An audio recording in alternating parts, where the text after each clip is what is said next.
हिमाचल प्रदेश में मॉनसून सत्र के दौरान पूर्व भाजपा सरकार में मंत्री रहे और विधायक विक्रम ठाकुर ने एक बार फिर से बड़सर विधानसभा क्षेत्र की जल परियोजना का मुद्दा उठाया। उन्होंने कहा कि इस प्रोजेक्ट में टेंडर प्रक्रिया के दौरान गड़बड़ियां हुई हैं, जिसको लेकर जब उन्होंने सवाल उठाए तो सरकार टेंडर को रद्द करने की बात कह रही है, जिससे परियोजना डिले होगी। उन्होंने कहा कि प्रदेश सरकार पर उन्होंने आरोप लगाया और कहा कि प्रदेश सरकार इन गड़बड़ियों में संलिप्त अधिकारियों को बचाने में लगी हुई है। उन्होंने कहा कि बड़सर विधानसभा क्षेत्र के अंदर एडीबी का एक बड़ा प्रोजेक्ट आया। इस प्रोजेक्ट के तहत 130 करोड़ की लागत से विधानसभा क्षेत्र के हर गांव तक जल पहुंचाने का लक्ष्य था। प्रोजेक्ट में व्यास नदी से जल उठाया जाता था और अधिकारी ने 130 करोड़ की डीपीआर बनाई, मगर जब टेंडर प्रक्रिया शुरू हुई तो लोएस्ट टेंडर 204 करोड़ के ऊपर चला गया। इसके बाद प्रोजेक्ट में सतलुज से जल उठाने की इस परियोजना में व्यास नदी की जगह सतलुज को स्रोत बनाया गया। 130 करोड़ की डीपीआर बनाई गई, लेकिन टेंडर प्रक्रिया को नहीं बदला गया। चीफ इंजीनियर ने सरकार को 2 पन्नों का पत्र लिखा और टेंडर प्रक्रिया को पुनः करवाने की बात कही, लेकिन कोई कदम नहीं उठाए गए। इसके अलावा 5 शहरों में सैनिटेशन बनाने को लेकर भी टेंडर प्रक्रिया में गड़बड़ी की गई है। उन्होंने कहा कि टेंडर प्रक्रिया के दौरान टेक्निकल बिड और फाइनेंशियल बिड ली जाती है, लेकिन प्रक्रिया को ठीक ढंग से अमल में नहीं लाया गया। बड़सर विधानसभा क्षेत्र के अंदर एक बहुत बड़ा प्रोजेक्ट आया है ताकि बड़सर में हर गांव के अंदर पानी मिले। अब एडीबी का प्रोजेक्ट है और उस प्रोजेक्ट के अंदर जो पैसा आया था वो लगभग 130 करोड़ रुपए के करीब आया था और ये कहा गया कि ब्यास से पानी उठाया जाएगा। अफसरों ने ब्यास से पानी उठाने के लिए डीपीआर तो 130 करोड़ की ही बनाई, लेकिन जब वो टेंडर हुआ तो वो टेंडर जो है वो लोएस्ट 204 करोड़ के ऊपर चला गया। और जब वो 204 करोड़ के ऊपर चला गया, 130 आपके पास हैं, 204 का टेंडर हो रहा है, तो ये अफसरों के दिमाग में आया कि ये तो होगा नहीं, इसको पूरा कैसे करेंगे। फिर उन्हीं अफसरों ने दिमाग लगाया कि ब्यास तो बड़ी दूर है, तो ब्यास से तो बात नहीं बननी है, इसलिए इसको अब आप सतलुज के ऊपर ले जाओ। अब उन्हीं अफसरों ने वो जो प्रोजेक्ट है उस प्रोजेक्ट को के ऊपर नई सिस्टम बना के उसको 130 करोड़ के ऊपर ले आए और उसको 130 करोड़ के ऊपर उन्होंने काम करने की बात कही। टेक्निकल प्रॉब्लम क्या है? एक व्यक्ति को जिसको ब्यास से काम करने के लिए 204 करोड़ रुपए में कोई प्रोजेक्ट अवार्ड हो गया, अवार्ड नहीं हुआ अभी तक, और अवार्ड ना होने के बावजूद उसी व्यक्ति को ये मान लिया जाता है कि जो नया प्रोजेक्ट लगेगा ये वही व्यक्ति करेगा। ना उसकी टेंडरिंग होती है। एक चीफ इंजीनियर लेवल का ऑफिसर 2 पेज का चिट्ठी लिखता है कि भैया जब ये सारे का सारा सिस्टम बदल गया, लाइनें बदल गई, मशीनरी बदल गई, तो आप लोगों को इसकी रीटेंडरिंग करनी चाहिए। उसकी रिटायरमेंट का इंतज़ार किया गया और उसके बाद बिना टेंडर हुए उसी व्यक्ति को वो जो काम है वो अवार्ड कर दिया।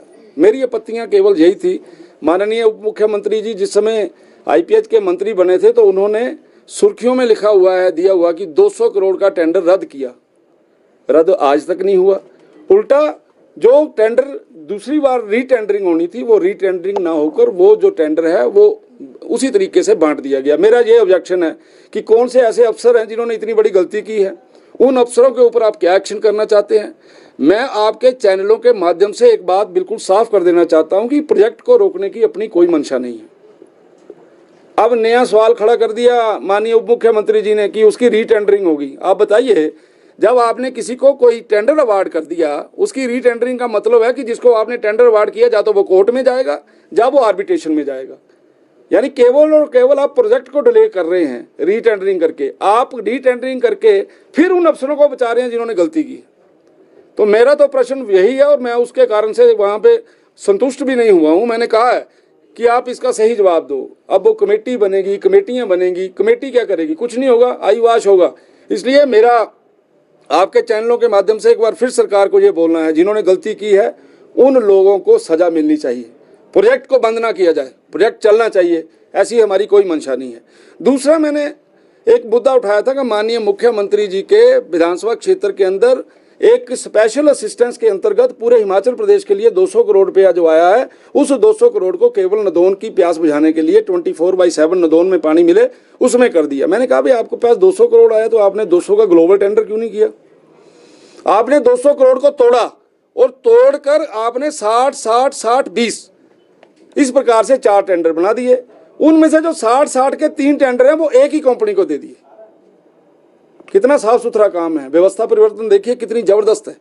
वो 3 टेंडर एक ही कंपनी को दे दिए। वो मैंने प्रश्न किया कि आपने इस प्रकार से क्यों किया?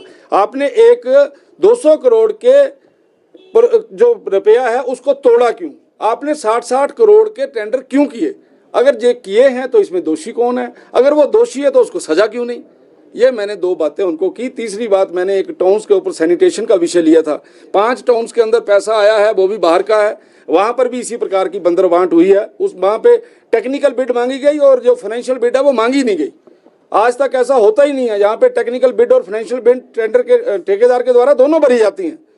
तो मैं इन सारी बातों के कारण से सरकार के से ये रिक्वेस्ट कर रहा था कि इन सारे विषयों को जब मैंने आपको ध्यान लगा दिया है, क्योंकि इसमें माननीय मंत्री जी का कोई कसूर नहीं माना जाता, क्योंकि प्रोजेक्ट की फाइल उनके पास नहीं आती है, मैं मानता हूँ, लेकिन मंत्री तो वही है ना, जवाब तो उन्होंने ही देना है। तो वो फाइल को मंगाएं, उस फाइल पे देखें कहाँ कहाँ गलतियां हुई हैं और जिन्होंने गलतियां की हैं उनको सजा दें। यही मेरा प्रश्न। जांच से क्यों भाग रही है सरकार, क्या लग रहा है? कई है ना इसमें, कई जांच इसलिए भाग रही है क्योंकि कईयों के ऊपर गाज गिरेगी, इसलिए जो है वो जांच से भागा जा रहा है। और इसमें कितना ज़्यादा पैसे का लेन देन हुआ है, इसमें कितने लोग इन्वॉल्व हैं, ये इसलिए मेरा बार बार यही प्रश्न है। मैं बार बार यही बात कह रहा हूँ कि गलती करने वाले लोगों को बचाया क्यों जा रहा है? पॉलिटिकल लोग तो पर्दे के पीछे होते हैं भैया, सामने कोई नहीं होता। तो ये गलती है वो जिस लेवल पे हुई है, ऑफिसर्स के लेवल पे हुई है, ठेकेदार के लेवल पे मैनिपुलेशन हुई है। तो इन सारी बातों के बारे में ये संसद के अंदर और बाहर माननीय मंत्री जी को और इस सरकार को अवगत कराना चाहिए। Thank you.